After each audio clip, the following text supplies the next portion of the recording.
আসসালামু আলাইকুম প্রিয় দর্শক। এই মুহূর্তে সামাজিক যোগাযোগ মাধ্যম ফেসবুকের নিউজ ফিডে যে সকল নিউজ আলোচিত সমালোচিত কমেন্টে ভরপুর হচ্ছে সেগুলো নিয়ে আপনাদের সামনে আবার আসলাম।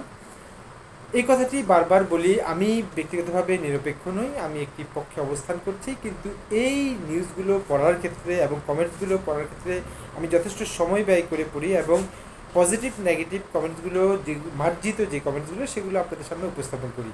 তারপরেও আমার যদি কোনো ভুল হয়ে থাকে প্লিজ আমাকে আপনি বিষয়টি কমেন্টসের মাধ্যমে জানাবেন। প্লিজ আমাকে আপনি বকা দিবেন না। বকা দেওয়াটা আসলে আপনাদের সামাজিক যোগাযোগ মাধ্যমে যথেষ্ট প্রচলন হয়ে গেছে। হয়তোবা আমি যে কোনো সময় আমার এই কমেন্টস পর্যালোচনা পর্বটি বন্ধ করে ফেলব যদি আপনাদের সহযোগিতা না থাকে। এই মুহূর্তে একটি নিউজ, এটা হলো অ্যানালাইসিস নিউজ। এবার নতুন কৌশলে থাকছে বিএনপি, এনসিপি কিংবা সরকারের কোনো কারোর সঙ্গেই দ্বন্দ্বে জড়াবে না জামাত ইসলাম।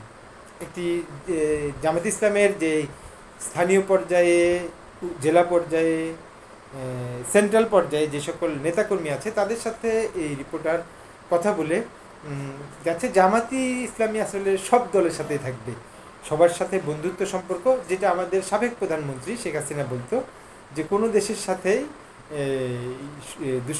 মানে বাহ্য সম্পর্ক না, সবার সাথে সুসম্পর্ক, বন্ধু সম্পর্ক করার জন্য আমাদের সাবেক প্রধানমন্ত্রী ইয়ে করতেন। সেই নীতিতে জামাত আগাচ্ছে। তবে এটা আমার কথা না, এটা একজন কমেন্টস করেছে। তো বিষয়টা নিয়ে আরও প্রশংসিত হয়েছে, সবাই প্রশংসিত হয়েছে। কেউ কেউ দাবি করছে আগামী নির্বাচনে যদি স্বাভাবিকভাবে মানুষ ভোট দিতে পারে তাহলে জামাত সরকার গঠন করবে, এরকমও কমেন্টস দেখা যাচ্ছে। এটা তার ব্যক্তিগত মত, এটা আপনারা এটা বুঝে নেবেন। আপনাদের কোনো মন্তব্য থাকলে আপনারা সেই মন্তব্যের সাথে মিলিয়ে নেবেন। আরেকটি নিউজ চোখে পড়লো, সেটা হচ্ছে যে গাজায় ইসরায়েলি হামলায় নিহতের সংখ্যা 51,400-তে ছাড়লো। একজন মুসলমান হিসেবে আমি এই জিনিসটা মেনে নিতে পারি না।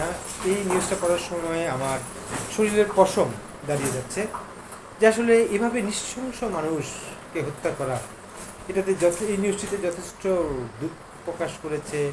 সবাই আল্লাহর কাছে বিচার দিচ্ছে, এরকম এগুলো দেখা যাচ্ছে। আরেকটি দুঃখজনক ঘটনা এই মুহূর্তে চোখে পড়ছে, সেটা হলো কেরানীগঞ্জে মিলল নারীর মরদেহর খণ্ডাংশ, মাথার কোনো খোঁজ নেই।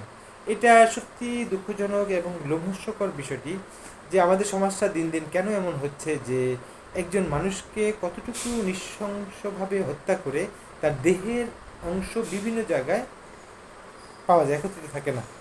তো স্থানীয় পুলিশ ধরে নিচ্ছে যে এটা তাকে ধরে নিয়ে হত্যা করে লাশগুলো বস্তায় ভরে নিয়েছে, সেখানে একটা অংশ নাই। সেটা দুঃখজনক ঘটনা। আরেকটি নিউজ, অ্যানালাইসিস নিউজ, সেটা হচ্ছে যে হত্যার শিকার বিএনপির 4,771 নেতাকর্মী। বিগত যে যে আওয়ামী লীগ সরকারের আমলে যে সকল হত্যা হয়েছে আর 5ই আগস্টের পরেও কিছু নেতাকর্মী মারা গেছে, সমস্ত যে তাদের হিসাবে যাদের হিসাব নেওয়া হচ্ছে এই নেতাকর্মী তারা হিসাব দিয়েছে তাদের ইয়েতে। এটা আসলে সত্যি দুঃখজনক ঘটনা। একটা দেশের গভর্নমেন্ট যখন 17 বছর থাকবে, সে যেভাবেই দেশ চালক, কিন্তু বিরোধী মতের লোকগুলোকে এভাবে হত্যা, গুম। আবার এক্ষেত্রে কমেন্টসে দেখা যাচ্ছে যে দাবি করা হচ্ছে যে তারা দুর্নীতি কোন দল, তারা সন্ত্রাসী দল, চাঁদাবাজি দল। তবে যেরকমই হোক প্রত্যেকটা বিষয়ের বিচার হওয়া দরকার, কিন্তু এভাবে হত্যায় নয়। আরেকটি নিউজ যথেষ্ট আলোচনায় হয়েছে, সেটা হচ্ছে যে এখন আমরা দেখি ঘরে ঘরে শিবির, ঘরে ঘরে জামাত। বড় বাড়ি ইউনিয়ন জামাত শিবিরের মিছিল করতে দেওয়া যাবে না, করলে সেটা প্রতিহত করবে ছাত্র দলীয় এক সমাবেশে বলেছে এক কর্মী, কর্মী হোক নেতা হোক বলেছে। এটি সামাজিক যোগাযোগ মাধ্যমে যথেষ্ট ভাইরাল হয়েছে, এটাতে ট্রল শিকার হয়েছে সবচেয়ে বেশি।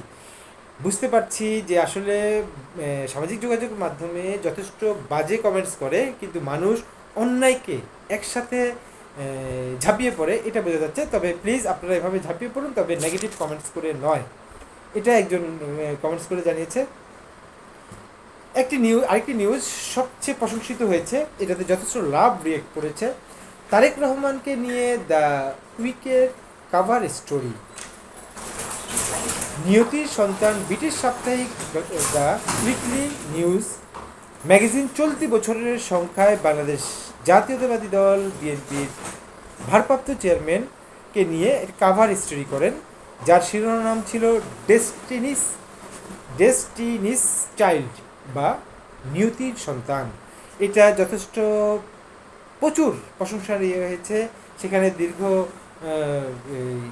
1/11-এর পরে যে সকল রাজনীতির প্রেক্ষাপট, তারেক রহমানের উপরে যে নির্যাতন, তারপরে বিগত 17 বছর যেভাবে বিএনপিকে দমানোর চেষ্টা করেছিল, তাদের নেতাকর্মীকে হত্যা করা হয়েছে, 4,700 নেতাকর্মী হত্যা হয়েছে, গুম খুনের শিকার হয়েছে, এখনও গুমের শিকার হয়েছে 423 জন, আর এখনও নিখোঁজ আছে অনেক নেতাকর্মী। সেটা তুলে ধরে একটা দলের ক্যারিসম্যাটিক নেতা হিসেবে এই নিউজটিতে প্রকাশ করেছে।